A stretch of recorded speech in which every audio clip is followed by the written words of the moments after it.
Hello everyone, welcome to my channel. I am Nitesh Yadav. यह class 10th NCERT का chapter number 2 है। Chapter के इस वीडियो सेशन के माध्यम से हम एक्सरसाइज 2.2 के कुछ प्रश्नों को सॉल्व करेंगे। इससे पहले मैं आपको बता दूं कि पिछली वीडियो के माध्यम से मैंने बताया था कि किसी भी गिवन पोलिनोमियल के जीरोज़ और कोफिशिएंट के मध्य क्या रिलेशन होता है। यदि आपने वह वीडियो नहीं देखी तो उस वीडियो को आप जो है कि चैनल के प्लेलिस्ट में जाकर देख सकते हैं। उस वीडियो के माध्यम से मैंने बहुत ही आसान तरीके से किसी भी गिवन पोलिनोमियल के जीरोज़ और कोफिशिएंट के मध्य रिलेशन क्या होता है को मैंने बताया था। तो आइए हम जो है कि समय को नष्ट न करते हुए हम इस वीडियो सेशन को स्टार्ट करते हैं। जैसा कि आप प्रश्न संख्या 1 में देख पा रहे होंगे कि यहाँ पे प्रश्न संख्या 1 में हमसे कहा जा रहा है कि find the zeros of the quadratic polynomials and verify the relationship between the zeros and coefficient. यहाँ पे इस प्रश्न के दो पार्ट हैं। पहला पार्ट यहाँ तक है। इस पहले पार्ट में हमसे जो है कि कहा जा रहा है कि find the zeros of the following quadratic polynomial, यानी कि हमसे इस पार्ट में क्वाड्रेटिक पोलिनोमियल के जीरोज़ को फाइंड करने के लिए कहा जा रहा है। और दूसरे पार्ट में क्या कहा जा रहा है? दूसरे पार्ट में कहा जा रहा है कि verify the relationship between the zeros and coefficient, यानी कि जो कोफिशिएंट और जीरोज़ के मध्य रिलेशन होता है उसको हमें वेरीफाई करने के लिए कहा जा रहा है। तो वेरीफाई करने के लिए हम उन्हीं फॉर्मूलों को क्या करेंगे, यूज़ में लेंगे। सम ऑफ द जीरोज़ वाले, जैसे कि आप यहाँ पे देख पा रहे होंगे, सम ऑफ द जीरोज़ वाले और प्रोडक्ट ऑफ द जीरोज़ वाले। तो यानी कि वेरीफाई करने के लिए हम क्या करेंगे, हम यहाँ पे देख पा रहे हैं कि यहाँ पे हमारा जो है कि एक ये लेफ्ट हैंड साइड है और राइट हैंड साइड है। तो लेफ्ट हैंड साइड और राइट हैंड साइड को हम क्या करेंगे, वैल्यू पुट करके दोनों को इक्वल दिखा देंगे। जब दोनों ही साइड जो है कि इक्वल हो जाएंगे तो हम कहेंगे कि हमारे जो है कि वेरिफिकेशन कंप्लीट हो गई, यानी कि चेकिंग कंप्लीट हो गई। ठीक इस प्रकार से हम प्रोडक्ट ऑफ द जीरोज़ का फॉर्मूला आप यहाँ पे देख पा रहे होंगे। प्रोडक्ट ऑफ द जीरोज़ का फॉर्मूला है क्या है, C अपॉन का A है।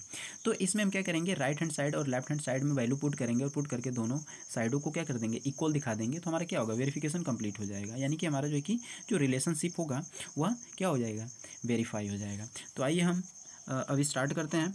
प्रश्न संख्या 1 का हम जो है कि पार्ट 1 हम देखेंगे।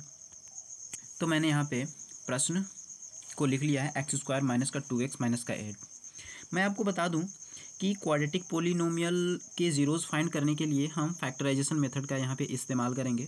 तो फैक्टराइजेशन मेथड में आखिर होता क्या है, तो फैक्टराइजेशन मेथड में हम क्या करते हैं कि जो x² होता है उसका हम कोफिशिएंट देखते हैं कि कोफिशिएंट क्या है। तो यहाँ पे आप देख पा रहे होंगे कि x² का जो कोफिशिएंट है 1 है, यहाँ पे 1 है। और यहाँ पे हम कांस्टेंट टर्म देखते हैं कि हमारा कांस्टेंट टर्म क्या है। तो कांस्टेंट टर्म यहाँ पे क्या है, 8 है। हम क्या करते हैं कि इन दोनों का आपस में मल्टीप्लाई करते हैं। तो आइए हम यहाँ पे मल्टीप्लाई कर लेते हैं। तो यहाँ पे 1 इंटू का 8 करेंगे तो हमको क्या मिलेगा, 8 मिलेगा। ये हमारा पहला स्टेप कंप्लीट हो जाता है। दूसरे स्टेप में हम देखते हैं कि यहाँ पे साइन क्या है। यहाँ पे साइन आप देख पा रहे होंगे कि यहाँ पे साइन माइनस का है, यहाँ पे साइन माइनस का है। आप यहाँ पे माइनस का साइन देख पा रहे होंगे। यहाँ पे मैं दिखा दूँ फिर से एक बार, ये यहाँ पे आप माइनस का साइन देख पा रहे होंगे। तो इस माइनस के साइन की यहाँ पे जो उपस्थित साइन होगा उसको हम क्या करेंगे, माइंड में रखेंगे। माइनस हो प्लस हो कुछ भी हो, हम उसको क्या करेंगे, माइंड में रखेंगे, क्योंकि इसका बहुत ही हमारा जो है कि इम्पोर्टेंट रोल है इस यानी कि क्वाड्रेटिक पोलिनोमियल के जीरोज़ को फाइंड करने में। तो यहाँ पे आप देख पा रहे हैं कि माइनस है। तो यानी कि अब हम 8 को क्या करेंगे, 2 भागों में तोड़ेंगे। अब हमारा अगला स्टेप जो है क्या है, 8 को 2 भागों में तोड़ेंगे और कुछ इस प्रकार से तोड़ेंगे कि एक भाग से दूसरे भाग को घटाने पर, क्योंकि यहाँ पे आप देख पा रहे हैं माइनस है, घटाने पर क्या आना चाहिए, ये वाला वैल्यू आना चाहिए। और उन दोनों पार्टों को आपस में यदि मल्टीप्लाई करें तो हमको ये वाली वैल्यू भी प्राप्त होनी चाहिए। तो वह दोनों संख्याएं कौन सी हैं, या हम कह सकते हैं कि वह जो संख्याओं का पेयर है वह क्या है। तो यहाँ पे मैं आपको बता दूं कि यहाँ पे हम एक संख्या 4 ले लें और दूसरी संख्या 2 ले लें और इन दोनों का आपस में मल्टीप्लाई करें तो हमको 8 मिल रहा है, यानी कि मल्टीप्लाई करने पर हमको ये वाली वैल्यू प्राप्त हो रही है। ठीक, अब इन दोनों पार्टों में से एक पार्ट से दूसरे पार्ट को घटाने पर भी देखेंगे कि घटाने पर ये वाली वैल्यू मिल रही है कि नहीं मिल रही है। तो हम चेक करेंगे तो हम पाएंगे कि 4 में से यदि 2 को घटा रहे हैं तो हमको क्या मिल रहा है, हमको 2 मिल रहा है, यानी कि यहाँ पे उपस्थित जो वैल्यू है वह प्राप्त हो रही है। तो हम यहाँ पे क्या पा रहे हैं, हमने यहाँ पे पाया कि हमने बहुत ही आसानी से जो है कि संख्याओं के एक पेयर को हमने प्राप्त कर लिया। अर्थात 4 का 2 में मल्टीप्लाई करने पर हमको 8 भी प्राप्त हो रहा है और 4 से 2 को घटाने पर भी हमको क्या हो रहा है, 2 प्राप्त हो रहा है। एक बात और मैं आपको बता दूं, अगर यहाँ पे प्लस साइन होता तो हम क्या करते, अगर यहाँ पे प्लस साइन होता तो हम क्या करते, अगर यहाँ पे प्लस साइन होता तो हम क्या करते, 8 को इस प्रकार से 2 भागों में तोड़ते कि उसमें से एक भाग में दूसरे भाग को जोड़ने पर हमको यहाँ वाली वैल्यू प्राप्त होती, यहाँ वाली वैल्यू प्राप्त होती, और उन दोनों भागों को आपस में मल्टीप्लाई करने पर हमें ये वाली वैल्यू भी प्राप्त होनी चाहिए। लेकिन यहाँ पे प्लस साइन तो है नहीं, माइनस साइन है, तो कोई बात नहीं। तो माइनस साइन है तो हम क्या करेंगे, एक भाग से दूसरे भाग को घटाएंगे और घटा के ये वाली वैल्यू प्राप्त करेंगे, और उन दोनों भागों का मल्टीप्लाई करने के बाद हमको ये वाली वैल्यू भी प्राप्त होनी चाहिए। तो यानी कि ये कंडीशन यहाँ पे क्या हो रहा है, सेटिस्फाई हो रहा है। यानी कि सेटिस्फाई किसके साथ हो रहा है, तो संख्याओं के इस पेयर के साथ हो रहा है। ठीक, तो यानी कि हमने जो है कि यहाँ पे संख्याओं का एक पेयर हमने 4 और 2 प्राप्त कर लिया है। अब इसकी मदद से हम अपने सॉल्यूशन को आगे बढ़ाएंगे। तो ये बातें आपको समझ में आ गई हैं, तो मैं इसको थोड़ा सा इरेज कर लेता हूँ। ये लीजिए, इरेज हो गया, और हमको जो संख्याओं का पेयर मिला है 4 और 2 मिला है।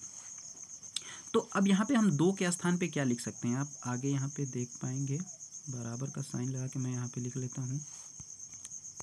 अब आप यहाँ पे देख पा रहे हैं कि मैं यहाँ पे लिखूँगा एक्स स्क्वायर माइनस, यहाँ पे 2 के स्थान पे मैं लिखूँगा 4 माइनस का 2। ठीक, 4 माइनस का 2, यहाँ पे एक्स हो जाएगा और यहाँ पे माइनस का 8 लिखूँगा। फिर से मैं आगे यहाँ पे फर्दर सॉल्व करूँगा, तो यहाँ पे हो जाएगा एक्स स्क्वायर, और यहाँ पे मैं कोष्टक को तोड़ दूँगा, तो यहाँ पे मुझे मिलेगा 4x, और यहाँ पे क्या मिलेगा, यहाँ पे प्लस का 2x मिलेगा। क्योंकि यहाँ पे माइनस साइन है तो माइनस का जब माइनस के साथ मल्टीप्लाई करेंगे तो प्लस हो जाएगा, और ये माइनस का 8 ज्यों का त्यों उतर जाएगा। आगे फिर से मैं इसको सॉल्व करूँगा, तो यहाँ पे मुझे मिलेगा, सॉरी थोड़ा सा मिसिंग हो गया। तो यहाँ पे आगे मैं क्या करूँगा, आगे यहाँ पे 2 के जोड़े बनाऊँगा, और जोड़े बनाकर इनमें से कॉमन लूँगा। तो यहाँ पे पहले जोड़े में हमको कॉमन यक्स मिल रहा है, और यहाँ पे यक्स से, यानी कि कॉमन लेने का मतलब क्या होता है कि कॉमन वाली वैल्यू से हम क्या करते हैं, भाग देते हैं। तो एक्स से एक्स स्क्वायर में भाग देंगे तो हमको यक्स मिलेगा, और माइनस का जब 4x में भाग देंगे तो हमको 4 मिलेगा। यहाँ पे ये हो गया। अब यहाँ पे प्लस साइन है तो प्लस साइन लिख लेंगे, और इस जोड़े में हम देखेंगे कि क्या कॉमन है। तो यहाँ पर 2 है, आप देख पा रहे होंगे कि, और यहाँ पे 8 में भी 2 यहाँ पे उपस्थित है। तो यानी कि यहाँ पे हमको 2 कॉमन मिल गया, तो 2 से 2 कैंसिल हो गया, तो यहाँ पे यक्स बचा, और माइनस का यहाँ पे क्या हो गया, 2 4 जा 8 हो गया। अब आगे हम इसको थोड़ा सा और सॉल्व करते हैं, और इस पूरे में हम देखेंगे कि क्या कॉमन है। तो आप इस पूरे में देख पा रहे होंगे कि कॉमन जो दिख रहा है, कॉमन वाली जो वैल्यू दिख रही है आपको, वह क्या दिख रही है, कोष्टक वाली वैल्यू। तो यक्स माइनस का 4 यहाँ पे कॉमन हो जाएगा, और यहाँ पे जो बचेगा उसको लिख लेते हैं। तो यहाँ पे आप देख पा रहे होंगे कि यक्स प्लस का 2 यहाँ पे बच रहा है। अब जीरोस फाइंड करने के लिए हम अगला स्टेप जो अपनाते हैं, उसमें क्या करते हैं कि गिवन पोलिनोमियल को 0 से इक्वेट कर देते हैं। यानी कि इस पूरे को हम क्या कर देंगे, 0 से इक्वेट कर देंगे। तो आइए 0 से इक्वेट करने के लिए हम नए पेज पे चलते हैं। नए पेज पे हम आ जाते हैं, हम आ गए नए पेज पे। तो जैसा कि आपने देखा कि यहाँ पे देख लेते हैं एक बार, और यहाँ पे x-4 और x प्लस का 2 है। तो यहाँ पे x माइनस का 4 और x प्लस का 2 है। अब इसको हम क्या करेंगे, 0 से इक्वेट कर देंगे। अब एक बार हम इसको 0 के बराबर लिखेंगे, और एक बार हम इसको 0 के बराबर लिखेंगे। तो पहले हम इसको 0 के बराबर लिख लेते हैं। तो x माइनस का 4 बराबर हो गया 0। तो यहाँ से हमें x इज इक्वल टू कितना मिला, तो मैं आपको बता दूँ 4 मिला। ठीक इसी प्रकार से हम x प्लस के 2 को हम क्या करेंगे, 0 से इक्वेट करेंगे। तो हमें यहाँ पे x बराबर क्या मिल जाएगा, तो माइनस का 2 मिल जाएगा। इस प्रकार से हमने गिवन क्वाड्रेटिक पोलिनोमियल के जीरोस फाइंड कर लिए। यानी कि प्रश्न का जो पहला पार्ट था हमारा जो है कि कंप्लीट हो गया। अब यहाँ पे मैं आपको बता दूं कि हम जब फॉर्मूले लिख रहे थे तो वहाँ पे हम जो है कि जो भी क्वाड्रेटिक पोलिनोमियल था उसके जो जीरोस को हम जो कि इंडिकेशन साइन से जो रिप्रेजेंट कर रहे थे, यानी कि जिस सिंबल का इस्तेमाल कर रहे थे, अल्फ़ा और बीटा का इस्तेमाल कर रहे थे। यानी कि वहाँ पे हमने माना था कि क्वाड्रेटिक पोलिनोमियल का जो जीरो होता है, जो जीरो है वह अल्फ़ा है और बीटा है। तो यहाँ पे मैं क्या करूँ कि यहाँ पे पहला जो जीरो है उसको मैं अल्फ़ा इज इक्वल टू 4 लिख लेता हूँ, और यहाँ पे दूसरा जो जीरो हमको प्राप्त हुआ है इसको मैं बीटा इक्वल टू क्या लिख लेता हूँ, माइनस का 2 लिख लेता हूँ। यहाँ तक की बातें क्लियर हो गई, आपको समझ में आ गया होगा। अब हम आगे चलते हैं। अब दिए गए क्वाड्रेटिक पोलिनोमियल को मैं एक बार फिर से यहाँ पे लिख लेता हूँ। हमारा दिया गया जो क्वाड्रेटिक पोलिनोमियल था वह क्या था, इसको मैं यहाँ पे लिख लेता हूँ। तो यहाँ पे था जो गिवन क्वाड्रेटिक पोलिनोमियल था एक्स स्क्वायर माइनस का 2x और माइनस का 8 था।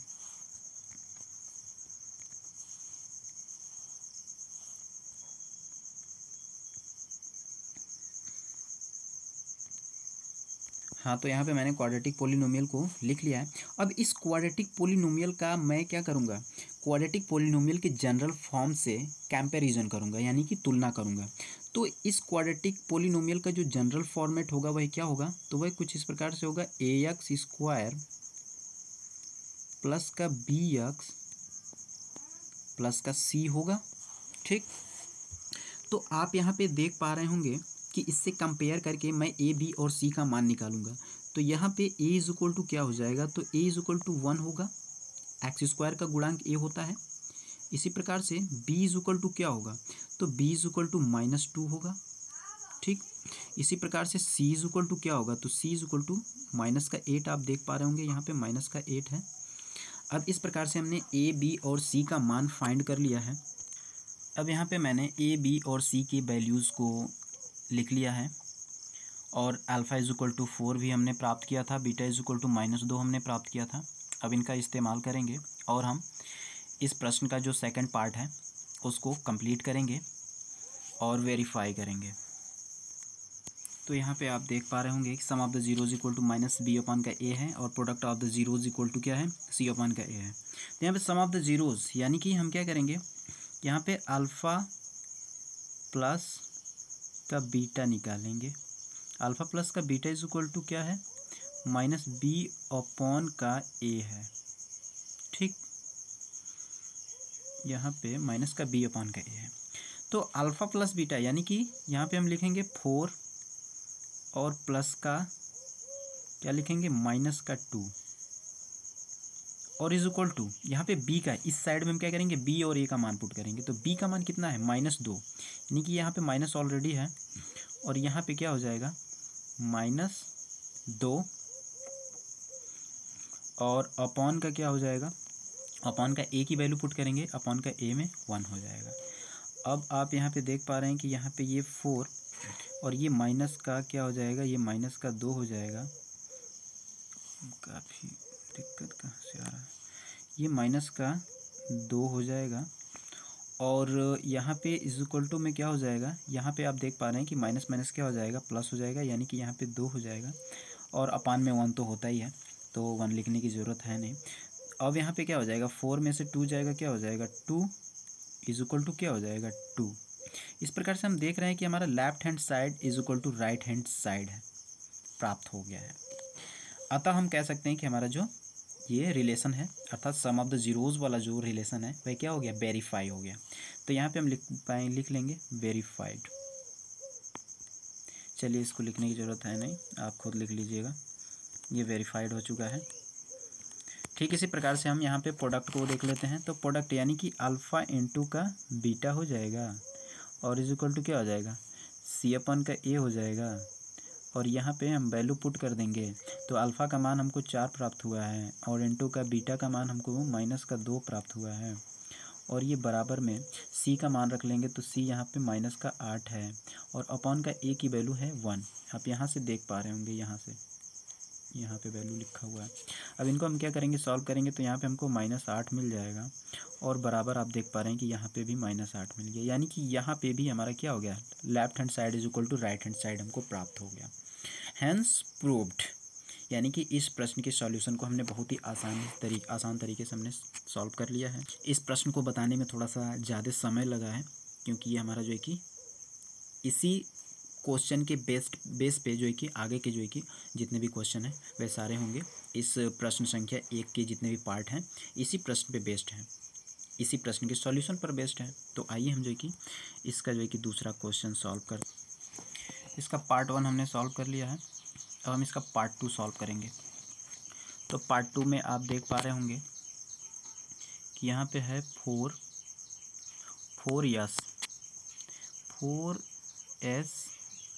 स्क्वायर है, माइनस का यहाँ पे 4s है, और प्लस का 1 है। ठीक, तो यहाँ पे हम क्या करेंगे, वही काम करेंगे। यहाँ पर भी हमारा 4 के साथ 1 का मल्टीप्लाई होगा, तो यानी कि 4 1 जा 4 हो गया। अब आप देख पा रहे होंगे कि यहाँ पे प्लस साइन है, तो इस प्लस साइन को हम क्या करेंगे, माइंड में रखेंगे। अब इस 4 एकम 4 को क्या करेंगे, इस 4 को हम दो भागों में कुछ इस प्रकार से तोड़ेंगे कि उन दोनों भागों का आपस में जोड़ करने पर हमको 4 प्राप्त हो। तो वह कौन सी दो संख्याएं होंगी, तो 2 होगा इंटू का 2। देखिए हमको गुणा करने पर 4 प्राप्त भी हो रहा है, देखिए 4 प्राप्त हो गया। और इन दोनों को यदि आपस में जोड़ दें तो हमको क्या मिल रहा है, तो भी हमको 4 मिल रहा है, यानी कि यहाँ वाली वैल्यू मिल रही है। यानी कि गुणा करने पर हमको 4 मिल रहा है, गुणा करने पर हमको 4 मिल रहा है, और इन दोनों को आपस में जोड़ने पर हमको यहाँ की संख्या मिल रही है। तो हमने क्या कर लिया, यहाँ पे हमने उन दोनों संख्याओं को ज्ञात कर लिया। तो आगे बढ़ते हैं, इसको मैं इरेज कर देता हूँ। अब आपको जो है कि संख्याएँ प्राप्त हो गई हैं, तो मैं इसको जो है कि इरेज कर लेता हूँ। क्या हो रहा है, चलिए इरेज कर लें। तो ये हो गया इरेज। अब हम आगे चलते हैं, इसको सॉल्व करते हैं। तो यहाँ पे आप देख पा रहे होंगे कि 4s² ये ज्यों का त्यों रहेगा, माइनस अब 4 के स्थान पे मैं क्या लिखूँगा, 2 प्लस का 2, और यहाँ पे ये यास रहेगा और ये प्लस का 1 हो गया। आगे यहाँ पे ये हो जाएगा 4s²,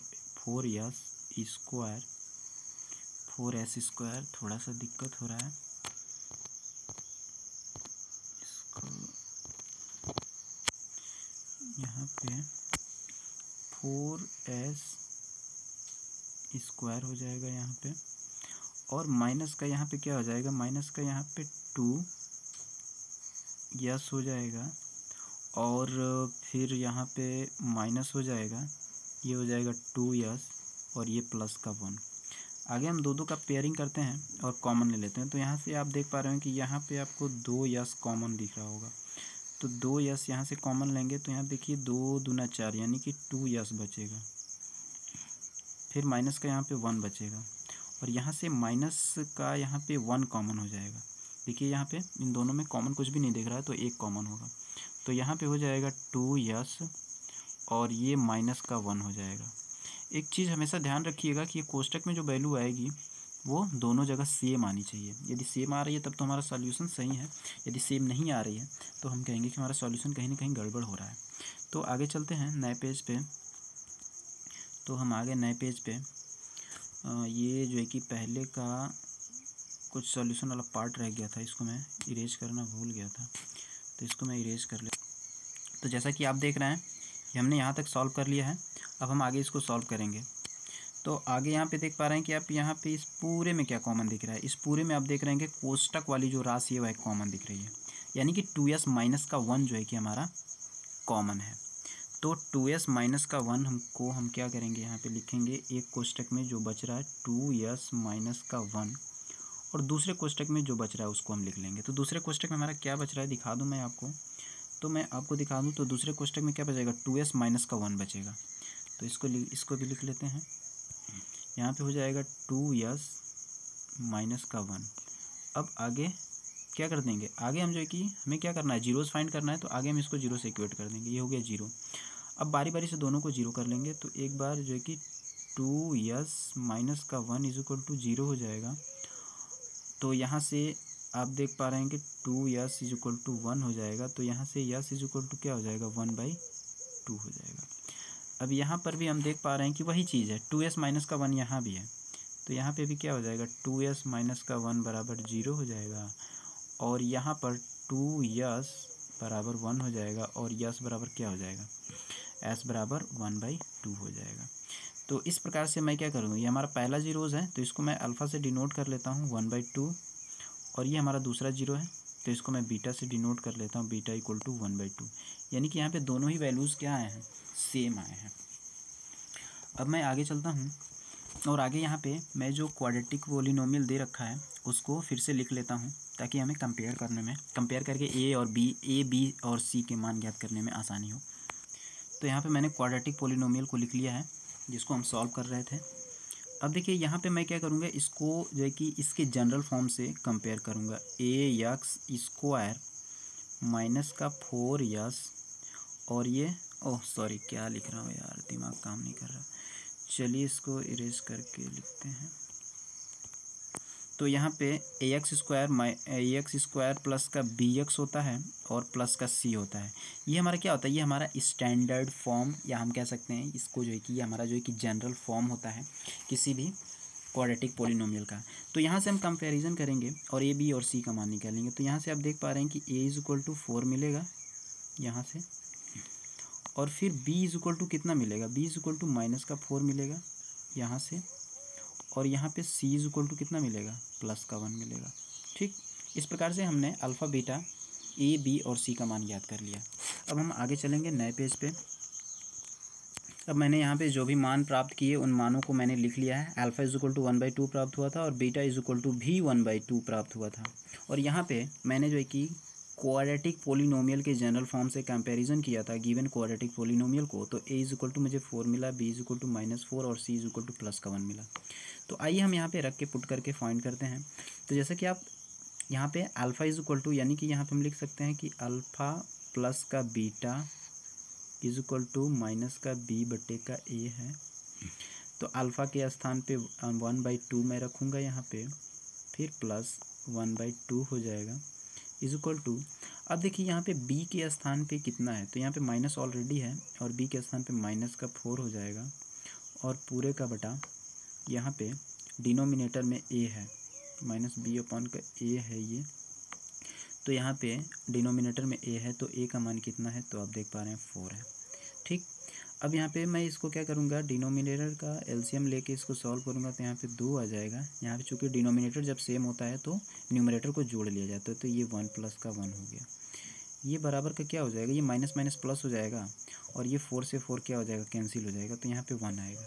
आप देख पा रहे होंगे कि यहाँ पे 2/2 बराबर यहाँ पे 1 हो गया, यानी कि यहाँ पर भी हमको जो है कि क्या मिला, यहाँ पे भी हमको 1 के बराबर मिल गया। तो इस प्रकार से हम देख पा रहे हैं कि हमने जो है कि सॉल्व करके left hand side is equal to right hand side प्राप्त कर लिया है। ठीक इसी प्रकार से हम यहाँ पे क्या करेंगे, ये प्रोडक्ट ऑफ जीरोस देख लेंगे कि ये वेरीफाई हो रहा है कि नहीं। तो यहाँ पे आप देख पा रहे हैं कि सी अपन का ए है, तो अल्फ़ा इंटू बीटा, यानी कि अल्फ़ा के स्थान पे यहाँ पे 1/2 रख लेंगे, इंटू का 1/2 रखेंगे इज इक्वल टू सी का मान हम यहाँ पे रखेंगे, सी का मान हमारा 1 है, और अपान का ए का मान आप देख पा रहे हैं कि 4 है।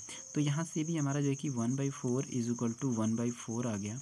तो इस प्रकार से हमने यहाँ पे भी वेरीफाई कर लिया है, यानी कि हमारा जो रिलेशनशिप है दिए गए क्वाड्रेटिक पोलिनोमियल के जीरोज़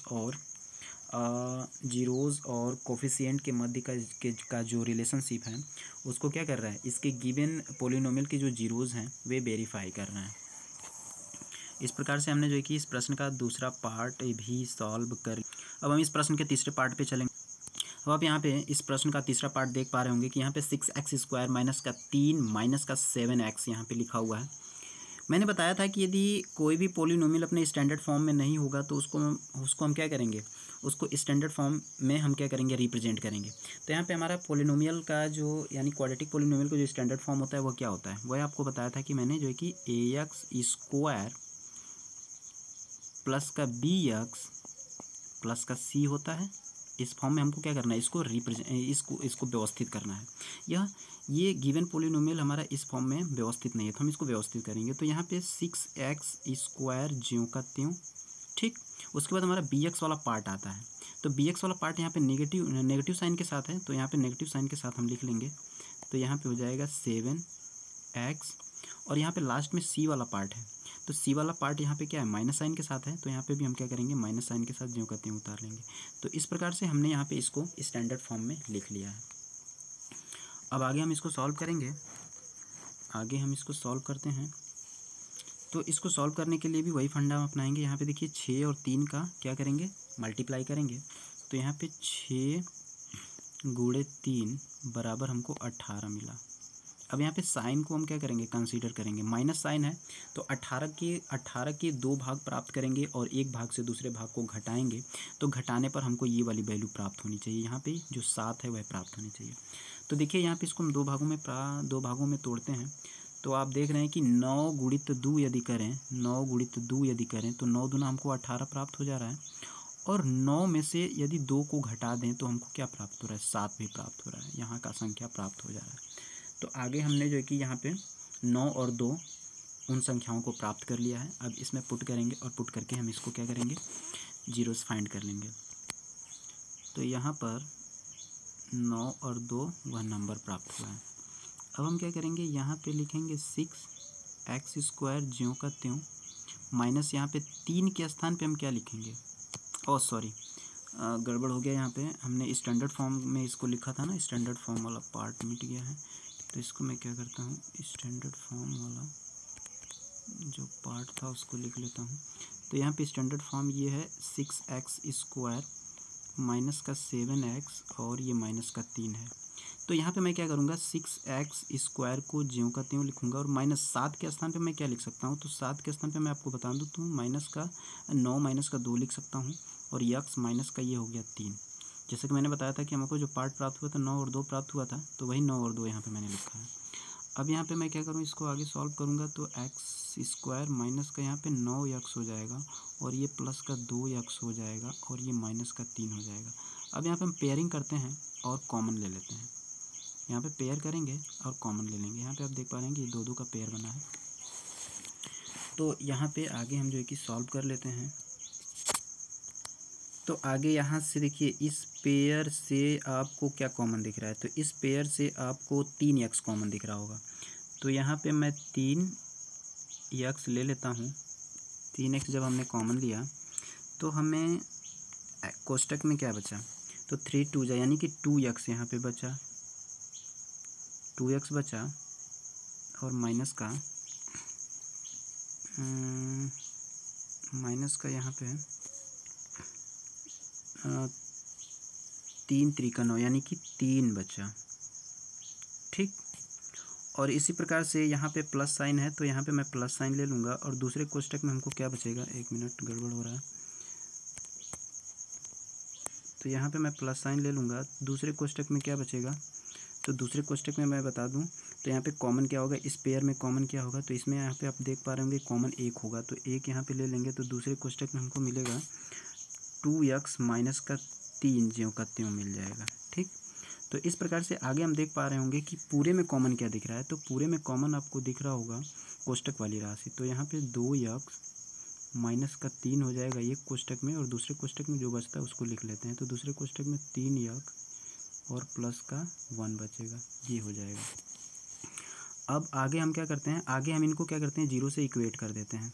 तो 0 से जब इक्वेट करेंगे तो हमको क्या मिल जाएगा, 0 से जब इक्वेट करेंगे तो हमें जीरोज़ आप पोलिनोमियल मिल जाएगा।